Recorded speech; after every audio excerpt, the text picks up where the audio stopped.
Hi, liquid colour use பண்ணாமல் dry powder use பண்ணிவிட்டு gypsum craft பண்ண போகிறோம். அதுக்காக சிலிக்கான் மோல்டு நான் எடுத்து வச்சுருக்கேன்.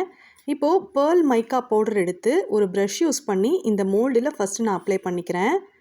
எப்போவும் ஜிப்சம் பவுடர் கூட தண்ணி கலக்கும் போதே நம்ம கலரும் மிக்ஸ் பண்ணிடுவோம்.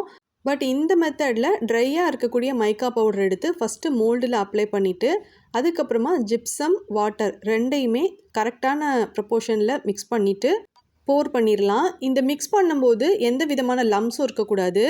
இந்த பேட்டர் கிட்டத்தட்ட தோசை பேட்டர் மாதிரி இருக்கணும். இப்போ நான் மோல்டில் போர் பண்ணிட்டேன். இந்த மோல்டையுமே லைட்டாக டேப் பண்ணணும். இப்போ இது நல்லா ட்ரை ஆகிடுச்சு. நான் டிமோல்ட் பண்ணி எடுத்து வச்சுருக்கேன். நெக்ஸ்ட்டு இதுக்கு பார்டருக்காக மட்டும் கோல்டன் கலரில் பெர்மனண்ட் மார்க்கர் யூஸ் பண்ணி கலர் பண்ணிக்கிறேன். இது நல்லா ஷைனிங்காக பார்க்குறதுக்கு ரொம்ப சூப்பராக இருக்கும். இந்த ட்ரிங்கர் ட்ரே உங்களுக்கு பிடிச்சிருந்ததுன்னா வீடியோவுக்கு லைக் பண்ணி ஷேர் பண்ணுங்கள். தேங்க்யூ.